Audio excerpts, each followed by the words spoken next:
Hey guys, it's your girl Aisha K, Geek XX Chic, and we're back with another review to The Walking Dead. This is for episode 7, which was called Broken Promises, or Promises Broken. One or the other. We finally got an update on the Commonwealth, and I think that's where I'm going to start. It definitely was the majority of the episode, and we're kind of seeing where things have gone since our group, minus Yumiko, broke the law and tried to radio home. Which I think I said in the review for that episode that I do think that might have been by design. I think that they knew that Eugene was lying and that all of them were lying about not coming from a community, and that they wanted to see if they would try to contact anybody else. And of course, they found out. But yes, we see that our group has been put into basically grunt work to kind of earn their way back. And of course, because Yumiko was not part of it, and also because she's somebody that the community thinks is more valuable than the others, she's kind of been given the royal treatment, nice new clothes. She's probably put into a very nice place. We'll talk about the group that's in the grunt work first. Obviously not easy, hard labor, killing walkers every day. Thankfully, these guys are not any, they've been living out in the real world for a while. So even though this is physically taxing work and somewhat scary, they're far more suited to it than anybody in the community would probably be right now, or maybe other than the military. But as we're seeing, it's taking a toll. Poor Ezekiel, he's still got this goiter. I'm glad that Princess kind of stepped in and kind of smacked a little sense into him, like, no, dude, you're going to go get help because you're not helping us. You're actually slowing me down and probably making this worse. We're already in the hole. You might as well go get some medical attention. I mean, we owe these people regardless. All of this was a setup by Mr. Grins there. I can't remember his name, but he's going to be Mr. Grins to me, to gain I was going to say trust, but it's not really trust. He really wants to have them owe him. He's cashing in a favor. It's very bureaucratic. It's very, this is the problem with society. He needs them to owe him. This is a society where, it's not just about whether or not I saved your life. It's about what do you owe me to be able to thrive in this society. We see that he was setting them up, particularly Eugene, to save the son of Miss Milton, who's running things in this place. But Eugene, bless him. First of all, how would he possibly know? But again, I don't think that's true. Maybe I take it back. Maybe it was. I'm giving it too much credit. Why would they help him? No, I take it back. I just said that they did the whole situation with the radio on purpose. Of course this was on purpose. He had to know that Eugene was probably going to do something. Maybe he didn't think he'd punch him. Eugene doesn't necessarily give off the vibes as somebody that would punch somebody in the face, if we're being 100. I think maybe Mr. Smiles banked on the fact that Eugene might do something stupid or talk back to him, because we saw that, we'll call her the president, Miss Milton's son is a dick. He's just that entitled prick. Just the fact that he was so busy making out with his girlfriend that he literally didn't notice that, not just one, we're talking 10 of those suckers were coming towards them. Ugh, the privilege, right? I know that was very much to show, that these people are so oblivious to how the world works. And we heard that from Yumiko's brother a couple episodes ago when he was like, oh, I kind of forget what the outside world is like. It's must be nice. I think maybe Mr. Smiles did anticipate that because this kid's such a dick, he would say something and probably not have any appreciation once again. And we saw it. It's dude, they literally just saved your life and you were mad about your date being interrupted? I really wish the chick who was pretending to be Stephanie had just let his girlfriend get bit. They should have just stood there and be like, oh, well, now your date's over, or maybe you want to make out with her before she turns, whichever. I think that Mr. Smiles anticipated that the son was going to be upset with Eugene regardless for interrupting their moment, and they was going to use that as some kind of a bartering chip, because I think that they really want to know where Alexandria is. Now, why is really a question to me, but I guess they probably just want more people, because as Negan brought out, which we'll talk about in a minute, people are becoming a rarer and rarer commodity, especially ones that are still useful in some way. So I do think this might have been a whole elaborate scheme to get the group in a place where giving up their community was an absolute necessity. Poor Eugene. I felt bad for him when he was in that cell, because he is in a very precarious place. He does not want the people who are there with him to end up being in a crap situation indefinitely because of him.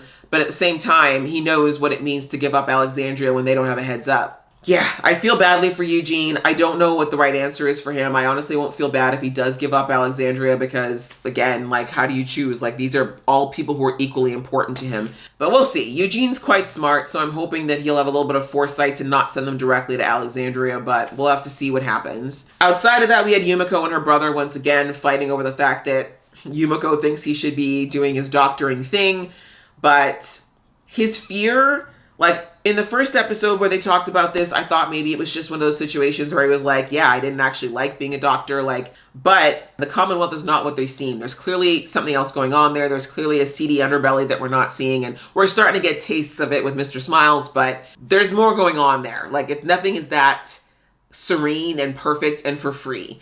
And I think that it's not just a matter of him wanting to be able to live this chill life of just being able to bake cakes. I also think that he's scared of what it means to be a doctor here and how entangled it might get him in the upper web of corruption that's going on, which I think we're starting to see now. Because I personally think that Mr. Giggles is trying to take over. I don't think he likes that the Miltons have been running things, sounds like, since this whole thing started. And I think he's trying to figure out a way to start building his own little army within the people so that when the time comes to overthrow, because I don't feel like they do elections in this place, I think he's pretty much going to go for a straight up coup, and he's going to need people behind him when that happens. And I think that's what he's trying to do in the background. Again, I don't know much about the Miltons yet, if they're good, bad, or otherwise, or if people are just sick of them always being in charge. But like I said, I think there's a lot of extra corruption happening at the top, as it always happens in societies. And potentially Yumiko's brother is really trying to avoid all of that. I think he might have seen it and been like, I want no part of it, so I'm just going to pretend I'm dumb and be a baker.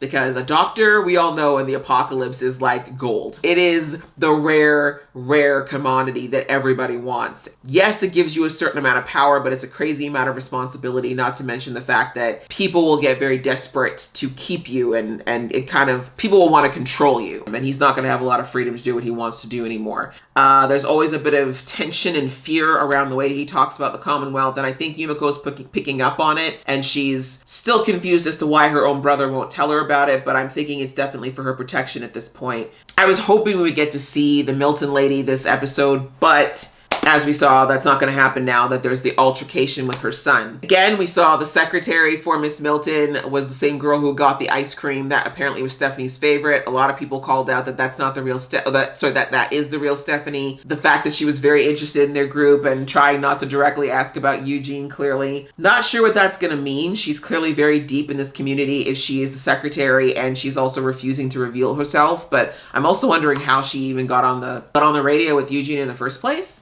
I think she's definitely going to be someone who's going to end up being the ally for our people, because they're going to need somebody who is on the inside, who understands the way it works and has a little bit more power, but also potentially is ready to see things change there as well. So on to the stuff with the Reapers, and mostly, well, no, actually we had like we had Daryl and Leah, and we also had Negan and Maggie, again, for the most part. With Maggie and Negan, I'm very torn about this situation, and I've talked about it a lot because, I mean, they keep putting it in these episodes. I've said before, and I still stand by it, Maggie does not ever have to forgive Negan. I mean, I shouldn't say forgive. She never has to allow Negan to be a part of her life. Forgiving, she should do, because forgiving literally just means to let things go, and I do think she needs to let go of a lot of the anger and hate that she feels around Negan just for her own health. And I think she's let go of a lot of that, honestly, like being away from everything that reminded her of Glenn and what happened probably helped her a lot with that. But she has no reason whatsoever to have to like get along with him or even have to live in the same community with him. Like, that's just completely unfair. And I think that the fact that Negan just keeps assuming that he shouldn't have to care about that because he's done some stuff is the arrogance that just keeps me from really being able to embrace the redemption arc that they're trying to give him. And that's when I kind of also knew that, like, Negan hasn't changed that much, because the fact that he made Maggie make that promise was gross. If anything, I would understand him saying, okay, we'll keep doing this, but in exchange, you have to at least give me a chance to prove myself. Like, that would have been a fairer promise or deal to make. But to be like, no, this is over, we're squashed, we're even, like, what? How? Like, no. Like, no. That was just very arrogant and very Negan. So that's why I was like, okay, he really hasn't changed that much. Like, I do believe he cares about the community to some degree. I do think he's not the same man he was when he obviously descended upon Alexandria all those years ago.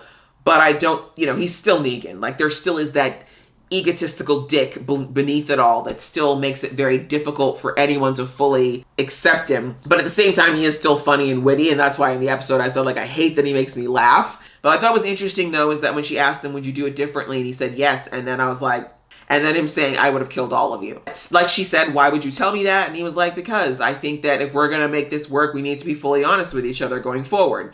Now, do I completely trust it? Do I like it? Still, I don't think it's necessarily the right thing. I don't think these two need to be friends, but they do need to trust each other for this mission if they're going to continue doing it. And in the end, because he did teach them the way of the whispers, which is something that Maggie was not around for, it turned out to be a lucrative deal in this, in a sense for Maggie.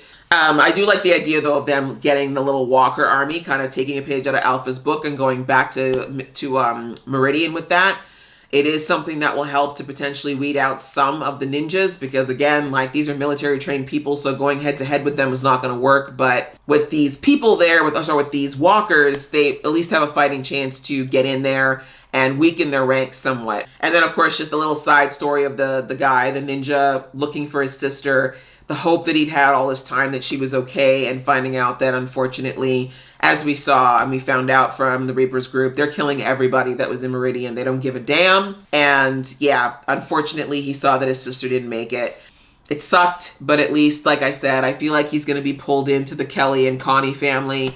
And even though it's not the same, I think it'll be something that'll really help him deal with this horrible loss. And finally, Daryl and Leah. Reapers are kind of falling apart from the inside, but that's a good thing for our group. We see that, you know, Pope's still very much trying to keep everybody together, but that there is, you know, dissension in the ranks. I think that they're all kind of feeling like, why are we still on this mission hunting these people down? We're losing people. We're wasting resources. And, like, we could just be hanging out in these walls and chilling. And we see that Leah kind of got in there and stopped Pope from yelling at the guys who didn't find anybody. And that Pope's kind of like, why are you doing this? But at the same time, he's not really yelling at Leah. So clearly there's a little bit of a weird father-daughter relationship going on there. But I think Leah is definitely questioning whether or not she needs to keep staying with these guys. Like, I do think she feels a sense of loyalty, like she said, to Daryl. And she's also feeling a little sense of safety being around guys who are very trained and capable, but I think she definitely has her doubts and her questions, and Daryl kind of acting as the voice of her conscience this episode of being like, so why are we doing this? Like, why are you hunting these people again? Like, you ran them out of their home, you have all their food and their safety, why are you continuing to chase them? And her answer being like nothing other than, well, because they might come back. And Daryl's like, and so what, you murder them all and then everybody's happy and like what you did wasn't wrong? And she, of course, had no answer for that, right? Because she knows deep down that morally there's no answer for this that makes sense. And so I like that, you know, Daryl's kind of, like I said, like he must have been reading some psychology books. He just plants little seeds of doubt in her head, little prickling at whatever's left of her conscience, because, you know, he does know that there was some sweet woman in there at some point that he fell in love with. So yeah, we'll have to see how things go. It looked like Daryl was maybe about to crack and tell her the truth. I'm glad that their interruption came, because like I said, I don't think we're there yet, but he's obviously going to head back there and see what's going on, and we're going to see what happens when he hopefully sees what the truth is and what's going on, because he does know about the whispers, but I don't know if he'll figure out that that's what's happening, but hopefully he will. We'll see what's going down. We're already on episode 7, which means we're almost on the halfway point of the season. I'm not sure, like I said, where things are going with this, but I'm really already kind of ready to see, like, if we're going to get those major milestones like Michonne, here I am, my little shipper heart, Michonne or Rick, or any hints towards that. But yes, another good episode, very entertaining to watch, and I hope you guys enjoyed watching along with me. If you did, please go ahead and give this video a like, and we will see you in the next video.